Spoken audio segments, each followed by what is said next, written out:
theyeshiva.net. Okay, Chevra. Kuf Chaf Aleph Amud Aleph.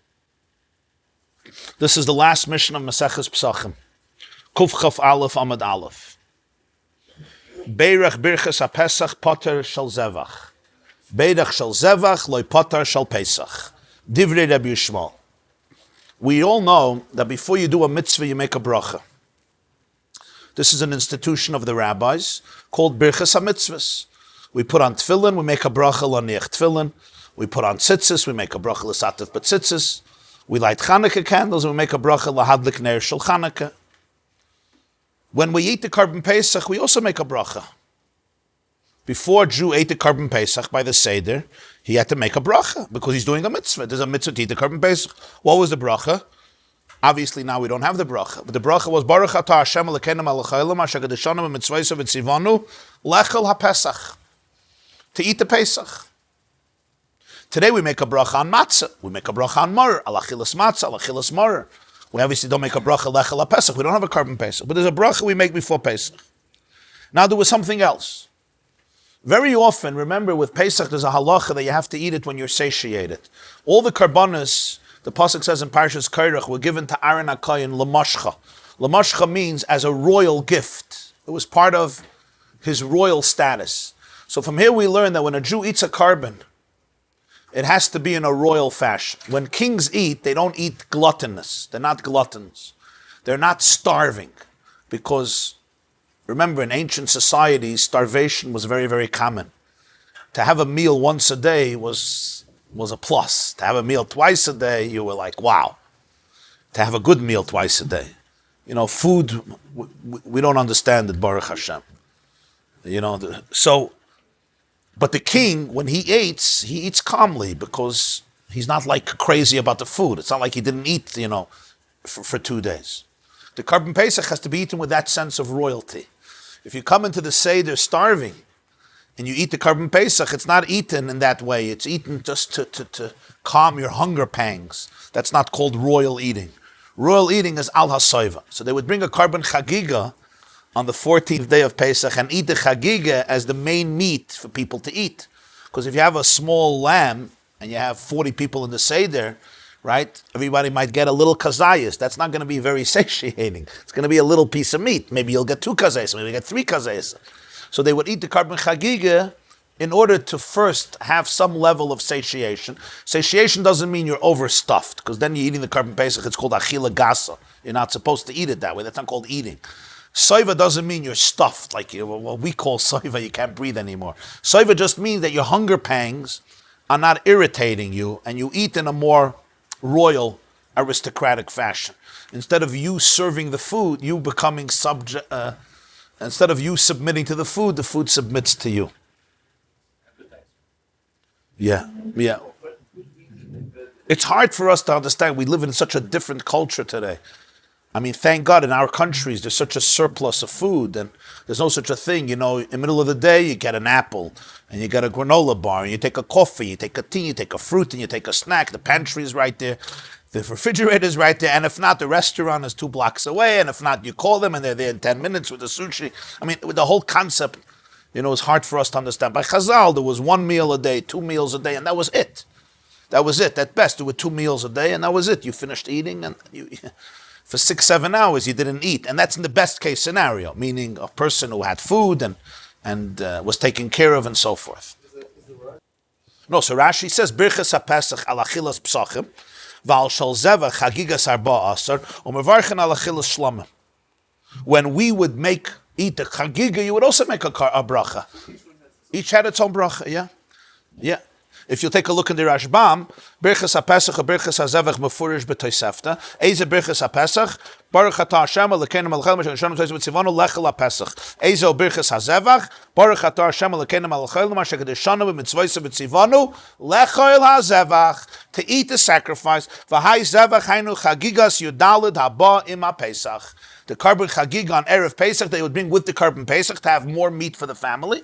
It's basically like today, you may buy extra meat for the family. You're not only going to buy one piece of meat, you're going to buy extra meat. So then they brought it as a korban. Or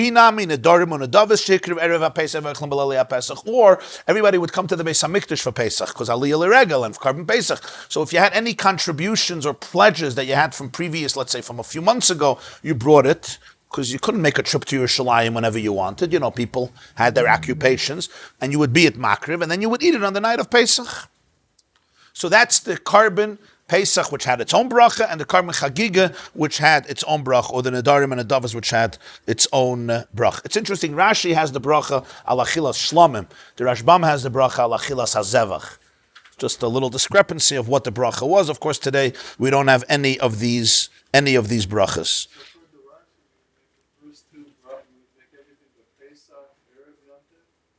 So by the Seder, you see there's a mitzvahs asay to eat the Carbon Pesach. There's also a mitzvahs asay, there's a biblical commandment to eat the meat of any karbonos throughout the entire year, whether the Kayan eats it or the Yisrael eats it. But when I'm eating a carbon, I'm fulfilling a mitzvah. Because if Hashem said, this is for you to eat, so when I'm eating and I'm doing a mitzvah, I make a bracha before I do it. Just like before I eat maror, I make a bracha. Before I eat matzah, I make a bracha. Before I eat a carbon a whole year, I make a bracha. So by the night of Pesach, I'm also making two brachas. One on the Carbon Chagiga, or the other carbonas that I'm eating, and one for the Carbon Pesach. In the beginning of Arvei Pesachim, where yeah. it says, some of them yeah. Right? So they should have a taiva. Yeah, by the Seder. Right. So you have to have a taiva from matzah. Right? Yeah. So you're even if you're ravenous, like you're a poor person, so you have to have a taiva. So now we're saying though, when it comes to the Carbon Pesach, that you shouldn't be so right. hungry for, yeah, right? yeah. So you have a two-pronged strategy here. You have to be very hungry going into the matzah. Yeah, very good question. Satiate yourself from the matzah, excellent. Not too much. Excellent question. Because you have to eat. Yeah. What they called satiation is not what we call satiation. We call satiation, you go to a restaurant, you eat 9 courses, and you come home not breathing. You know what I mean? You don't have to eat for 3 days. That's not satiation. That's called fressing. It's called achila gasa. Right? Not only that, on Yom Kippur, you wouldn't be over for achila gasa. Right? If I eat a sudah hamafsekas right before Yom Kippur and I stuff myself, and then the night of Yom Kippur I eat, I'm not transgressing. Because it's not called eating. It's called vomiting. No, really, that's what the Rishonim say. It's achila gas. It's like a disgusting food. It's like you're stuffed up. You don't have place anymore. It's not called eating. Eating means actually you're doing an act to benefit the body. We don't realize that. Eating means you're actually trying to help your body. A lot of eating today is not about that. It's boredom. It's depression. It's addiction. I'm not trying to help my body. I couldn't care less about my body. I already ate. You're full. Ask your body. Your body's fine. Your body wants to go do something else. No, I have to eat more. Why? Because I see the food. I'm saying that's not eating. That's a different avodah. That's called soothing yourself psychologically from the stress. It's not called eating.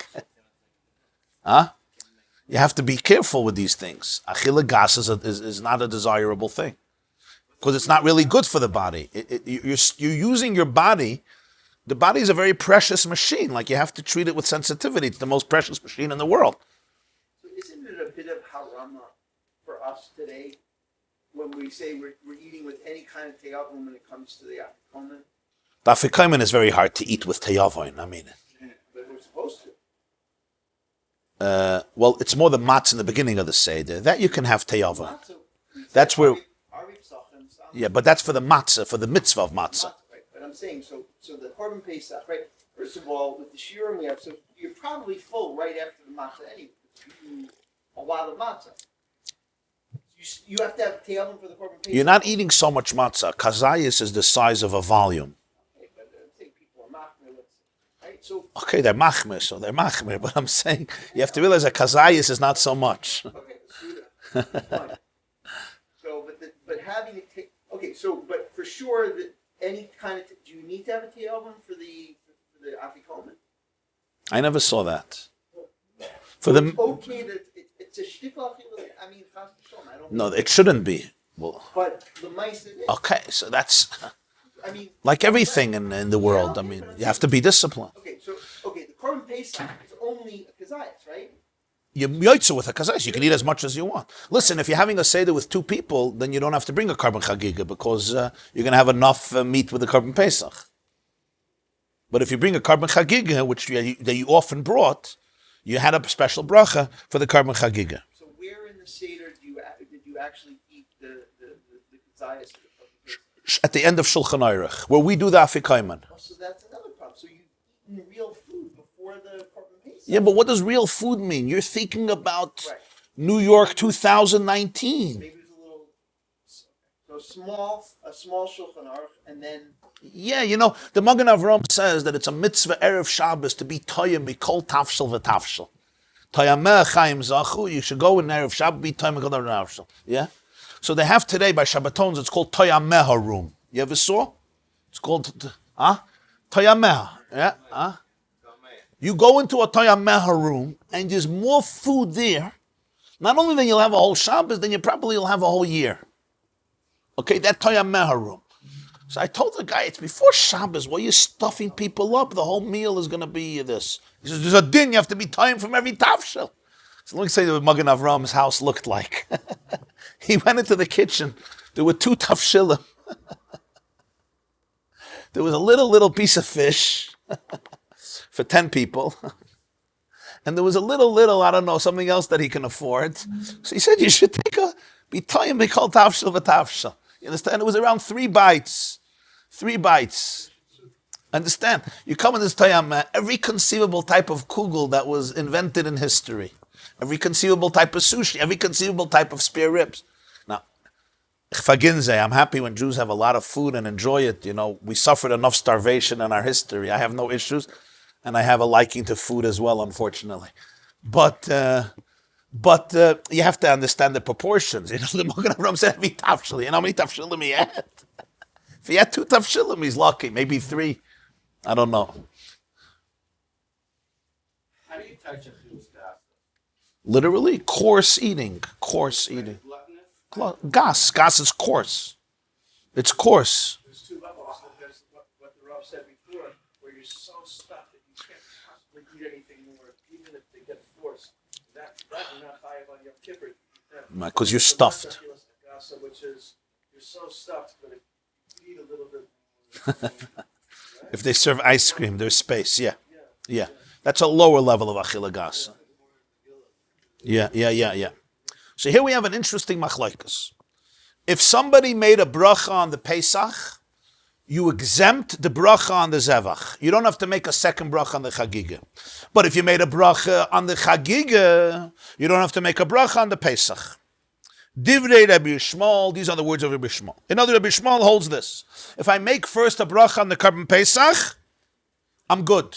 I exempt afterwards myself from the bracha on the any other karbonas. But what if it's the other way around? What if I make a bracha lechel hazevach? I did not exempt myself from the bracha on the Pesach, and I have to make a separate bracha on the Karban Pesach.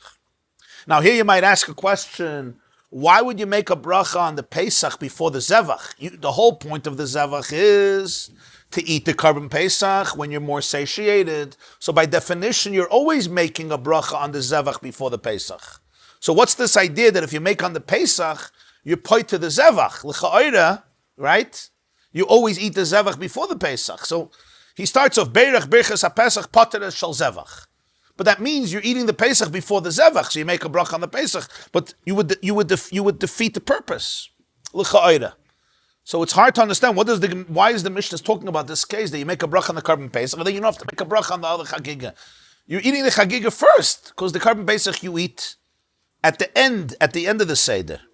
Maybe he forgot. Maybe he forgot.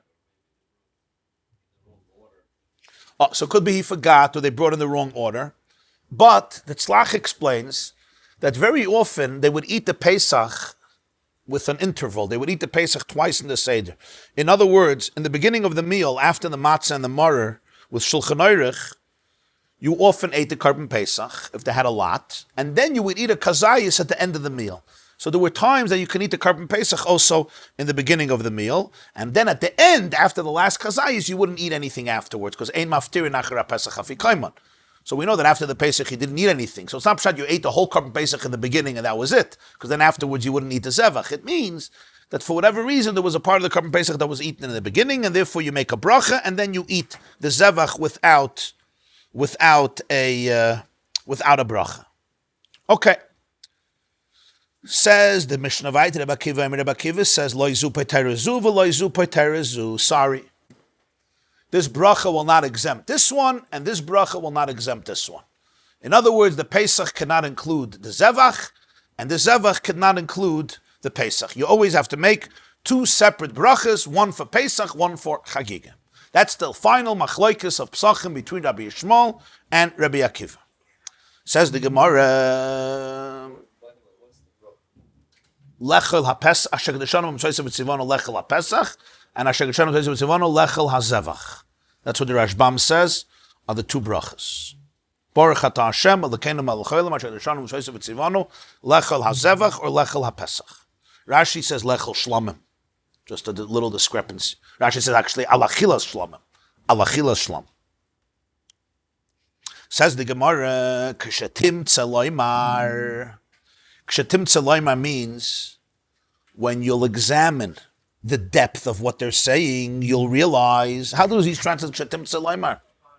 Upon careful analysis, you will conclude. Okay, not bad. Upon careful analysis, you will conclude. In other words, Kshetim Tzeloimar, when you'll search, when you'll analyze Loimar, then you'll be able to realize and to see that there's something behind this argument. And here we come to an interesting idea. Why would they argue about this? There's no argument stam. There's arguments that are rooted in deeper perspectives, always. They're not arguing randomly. You say this, I'll say the opposite. There's something up there, there's something behind it. When you look into it, you'll realize Rabbi Yishmael holds zrika b'chlal shvicha. Sprinkling is included in pouring. V'loy shvicha b'chlal zrika. But pouring is not included in sprinkling. Did I translate correctly to Baron?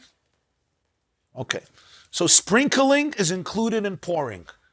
But pouring is not included in sprinkling. L'divrei Rabbi Akiva, according to Rabbi Akiva, loy shvicha b'chlal zrika, v'loy zrika b'chlal shvicha. Pouring is not included in sprinkling, but sprinkling is also not included in pouring. Now you have to figure out this Gemara. And this is basically the core of their machlokes. What does this mean? What it means is as follows.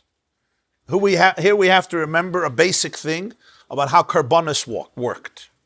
Every single carbon, as you know, after the carbon was slaughtered, the blood had to be poured on the mizbeach. I shouldn't say poured, had to be placed on the mizbeach. This is called matan damim. Matan damim means you have to give the blood, you have to place the blood, a certain amount of the blood of the offering on the mizbeach, and that's not a side thing. That is actually what creates the atonement. That is what finalizes and it brings the carbon to fruition, even if there are things that happen afterwards. But getting that blood on the mizbeach, that's vital. That's essential. However, if you read through Chumash, Parshas Vayikra, Parshas Tzav, other karbonos, you'll see that the Torah almost always speaks about putting the blood, but it uses different terminology for different karbonos, how you get that blood on the mizbeach. In other words, different karbonos have different rules. We're talking about the sacrifices that were on the outer altar of the Beis HaMikdash. They have different rules how you get the blood on the mizbeach. Example, a carbon chatas, a sin offering, was unique. What happened? The kohen would dip his finger into the vessel that had the blood, because he would always receive the blood in a vessel, dip his finger, and then he would place with his finger the blood on each corner of the mizbeach. We say this every morning. We say this every morning in the Siddur, right? Ezeho Mekayman, which is from Maseches Zvachim. Oh, thank you. That's fine. Okay. Any Siddur, just one. So Siddur. Every Siddur has it. There's no different nuschayos in this. Svarad Ashkenaz, alles good. So. Yeah, this parak, there's no arguments, right? There's going to be an argument we're discussing, but not from this chapter. So this chapter speaks about chatoyes hatzibur v'hayachid, the carbon chatos. It'll say, right? Damon ton arba matonos al arba kronos. You need to place it 4 times on 4 corners. And he says, Ketzat olav hakevesh, you went to this corner, that corner, that corner, that corner. That was the carbon chatos. But this will not be repeated by any other carbon. Every other carbon is going to have a different category. This is uniquely the chatos. You took your finger and you put it on every corner of the 4 corners on the mizbeach. By all other carbonis, you didn't do it with your finger. You did it with the vessel itself. The keli itself became the instrument of getting the blood on the mizbeach. However, even within that, there's 2 different types. Even when using the keli, there's 2 different types. That's the difference of zrika and shvicha. Zrika means to sprinkle. Zoyrik means to throw, right? Like lizrok kadur, you throw a ball. You're basically throwing the blood. You're sprinkling the blood from a distance with the keli. And then there's something called shvicha, which means pouring. What's the difference? Most carbonas, for example, a carbon oila, a carbon shlamim, a carbon asham, a carbon bchar, not a chatos. We already dealt with a chatos. Chatos is with your finger. But all these other carbonas, most other carbonas, oila, shlamim, asham, bchar, the Torah says, v'zarku hakayanim es adam ala mizbeach saviv. Right, we say it every morning. V'shachat oisei al yerech mizbeach tzafayna l'fnei Hashem. Right, you remember? V'zarku b'nei Aaron hakayanim es adam ala mizbeach saviv. That's a carbon oila, carbon tamid. The kayanim would throw the blood on the mizbeach around. What does it mean around? How do you throw? So that's why if you'll come back to our Mishnah that we say every morning, let me read. Ha'oila kodesh kadashim damaton shtei matonois shehein arba. It's 2 placements that are really 4. Basically, with the keli, you threw the blood on a corner, but the corner you tried to get both angles, because every corner connects 2 angles, 2 sides, and then you did it on the other corner. So it's shtei matanos, only 2 times that you threw the blood, but you're covering the 2 corners. That's called saviv. In other words, you get all the 4 sides. So that's called zrika. Basically, you take the vessel, and from a distance, you throw the blood from the keli, and obviously, you're not going to get it exactly in the same position every time. It's impossible, but you know that the kohen knew exactly where he had to do it, and it was fine. However, there was another type of carbon, which is basically the carbon Pesach, and the Meiser Behema carbon. Meiser Behema was you had to tithe all the new calves of sheep or goats or bulls or oxen, and the 10th one, right, you let it pass through a narrow entrance, and the 10th one became a carbon Meiser Behema that you would eat. We speak about it every morning, Habchar v'hameiser v'hapesach. So the Meiser Behema and the carbon Pesach, here the rule changed. What happened? There was a concept called shvicha. What's shvicha? Shvicha is the kohen would stand mamish by the mizbeach and pour from the keli on the wall of the mizbeach, and the blood would trickle down the wall and go downward, what's called to the Yesod HaMizbeach. That's what would happen. There was something called Yesod HaMizbeach. Yesod HaMizbeach means the foundation of the Mizbeach. Why do we call it the foundation of Mizbeach? On the bottom of the Mizbeach, close to the bottom, there was a ledge. The ledge was protruded, it came out. It was the height of an amma and the width of an amma. The Yesod, the height of an amma, and it was the width of an amma. An amma, right, is basically around 1.5 feet or 2 feet. That was the width. The Yesod, the ledge, didn't go around the Mizbeach from all sides. It was on the western side of the Mizbeach, the whole western side, and on the northern side of the Mizbeach. On east and south, the Yesod only went for 1 amma, for around 2 feet. But Ma'ariv, the western side of the Mizbeach, if this is the Mizbeach, right, and this is Mizrach, and this is Ma'ariv, and this is Durham, and this is Safon. This is east, this is west, this is south, this is north. So the ledge came out on this side completely, right? Also on this side, Ma'ariv. However, when you had Mizrach and Durham, it was only 1 amma, the side. So basically, you'll see, take for example, the words, okay? Shlamim, okay? Shlamim, Daman ton shtei matanas shehein arba. A carbon shlamim, again, you threw your keli on the corner. You remember you said, oila shlamim asham bchar. So you had shtei matanas shehein arba, right? Toida el nazir, damon stone shtei matanas shein arba. But now come to the Meiser and the Pesach, damon ton matana achas uvilvad sheyitain keneged hayisoid. We say this every morning. It's good to understand what these Mishnahs mean. It's not just Chinese. So what are we really saying? The Kohen stood near the Yisoid of the Mizbeach because it had to trickle down into the Yisoid. You understand? So he couldn't go to a place where there was no Yisoid and pour it, and it would just go down to the ground. That wouldn't be good. You got to take your keli, go to the wall, and go like this, and let the blood trickle down through the Yisoid.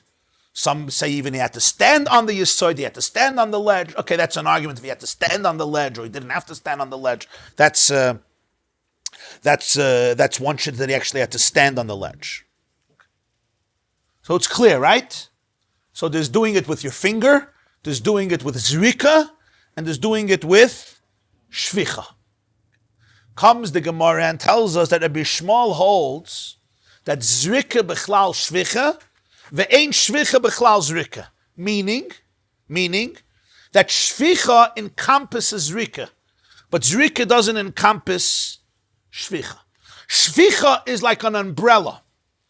Shvicha encompasses everything. Pouring the blood with the keli is more inclusive than zrika. Zrika is just a particular manifestation of shvicha. So zrika could be included in shvicha, but shvicha can't be included in zrika. Which means practically, what happens if a carbon that needs zrika gets shvicha? Instead of zrika, I do shvicha. I'm gonna fulfill the mitzvah. Because zrika is only a manifestation of shvicha. So if I do shvicha, I'm also good. That's pshat. Zrika bichlal shvicha. What about the other way around? Let's say the carbon pesach, instead of doing shvicha, I do zrika. Not good. Not good. This carbon didn't work. That's what Rabbi Shmuel teaches. So practically, it's a carbon oila, and instead of sprinkling the blood, I pour the blood, you're yotza. But if it's a carbon pesach, and instead of pouring the blood, I sprinkle the blood, I was not yotza. Also, just to emphasize one more detail, how you do it also depends on the number of times you put the blood on the mizbeach. Which means, whenever you do zrika, it's always 2 times. Shtei matanas shein arba, like we said, saviv. Whenever it's shvicha, it's once. You just pour it like this. You don't go to different angles and pour it. You pour it once. That's why you say, damanton matana echas ubelvad sheyitin keneged hayisoid. Make sure that it's on the dimensions of the wall that are going to be leading down to the yisoid. So therefore, we come back to the Gemara. Rabbi Shmuel holds zrika b'chlal shvicha, v'loi shvicha b'chlal zrika. Since the blood of the Pesach needs shvicha, but the blood of the Chagiga, what's a Chagiga? Chagiga is a Shlomim. Shlomim needs Zrika. So Rabbi Shmuel says like this. A carbon Chagiga, even if it would follow the rules of the carbon Pesach, which is Shvicha, it would be a kosher carbon. If I would apply the rule of the carbon Pesach to the carbon Chagiga, it would work. Because Zrika, Bichlal, Shvicha, that would work. But not the other way around. If I would apply the rules of the carbon chagiga to the carbon pesach, it wouldn't become kosher. Because if I sprinkle the blood of the carbon pesach like the carbon chagiga, it's not good. Remember, zrika b'chlal shvicha, but shvicha is not b'chlal zrika. So Rabbi Shmuel says, therefore I'm telling you that the brachos work in the same way. If I made a bracha al achilas haPesach, it encompasses the bracha on chagiga. But if I made a bracha on the Chagiga, it doesn't encompass the bracha for the Pesach. I have to make a separate bracha for the Pesach. Pasha? I mean, that's like, that's pshita. Okay. I mean, how could you possibly think that it's called the Pesach, the essence of Pesach? How would you think something else would be Monsey? Yeah. But I'm saying, it's the Iker. The Iker of the whole Pesach is called Pesach. Maybe the Iker was some. I think the Chagiga's more because it's taken more often in the year.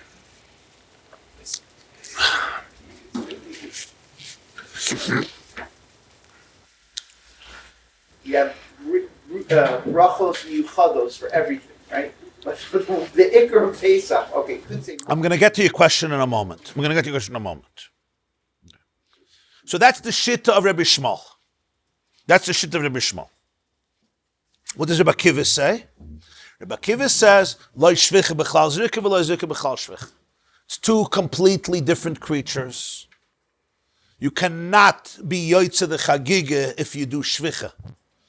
Zrika is separate and shvicha is separate.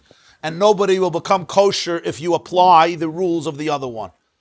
So therefore, since the blood of the Pesach and the Chagiga are not inclusive one of another, so therefore by the Seder, the two brachas are separate, one doesn't include the other. So if I make a bracha lechel ha-Pesach, I still have to make a separate bracha, even if they bring out the Chagiga a minute later, and even if it's on the table already, I have to make a new bracha lechel ha-Pesach. It's like a different type of food, it's a different creature completely.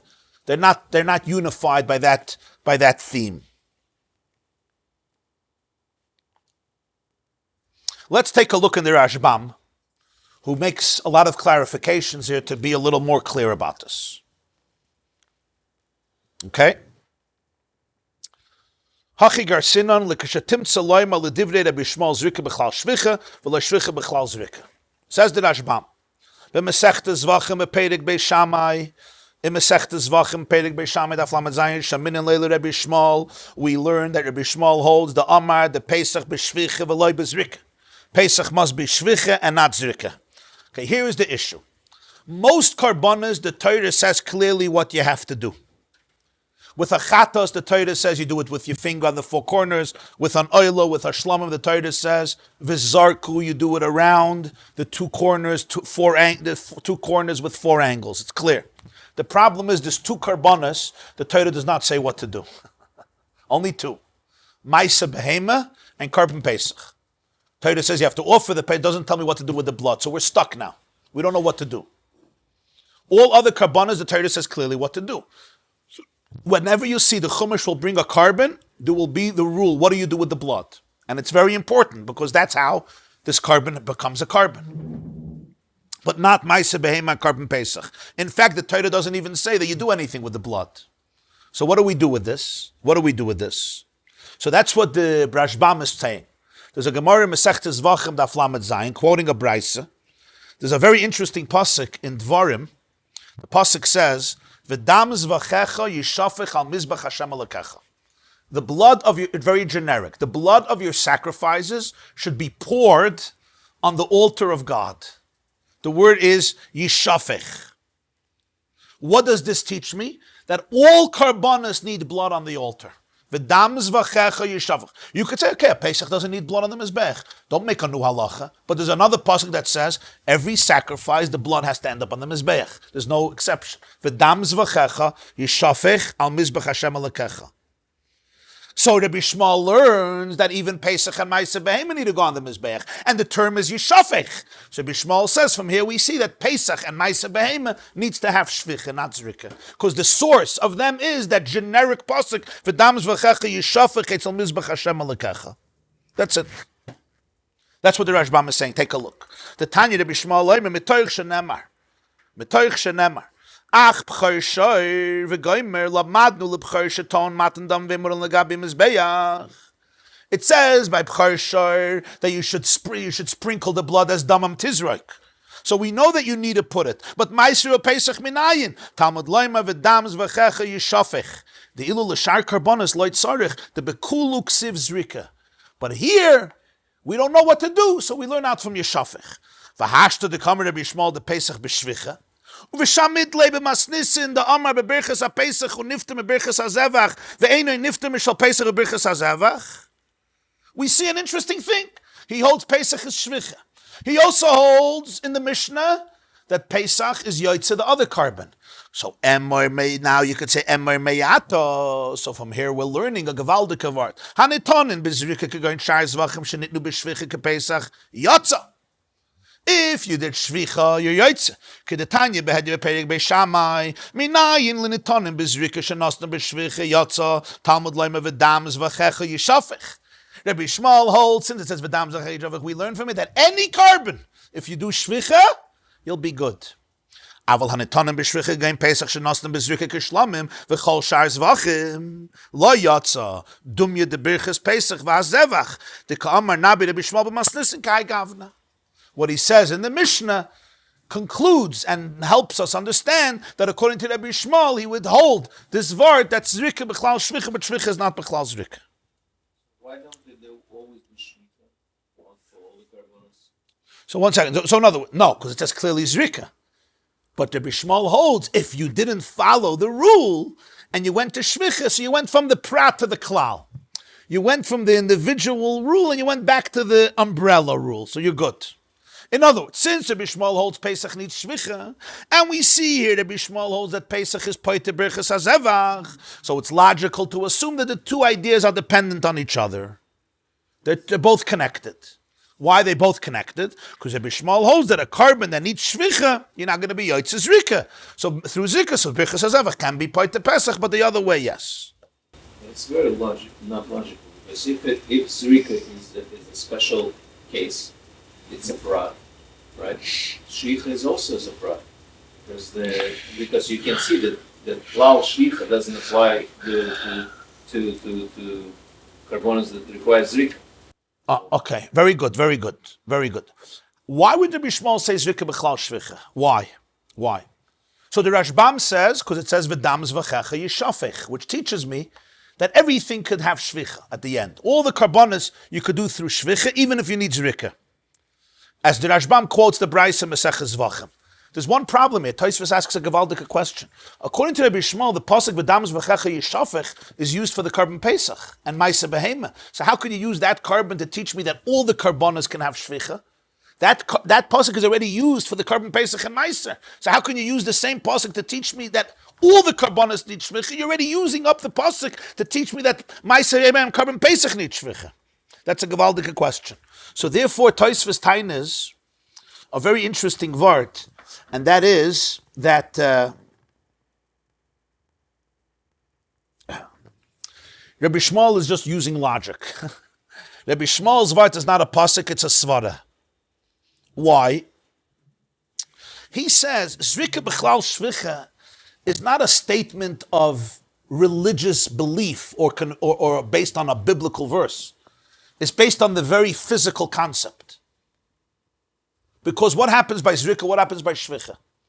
When I'm shoifech, I have complete control where the blood is going. I come to the wall, I go like this, I know it's going down the wall, all the way on the side where it has to go. There were crevices where the blood would go down. When I do zrika, I'm much more vulnerable, right? I throw, so part of the blood may end up in different places. When I do shvich, it's very close. The blood is dripping down the wall of the mizbeach until it reaches the side.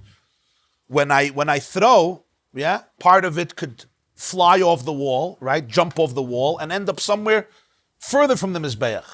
So therefore, Tosfos says, Rabbi Shmuel holds, if you do shvicha, it's more inclusive than zrika. You accomplished everything you did through zrika already through shvicha. That's what he says.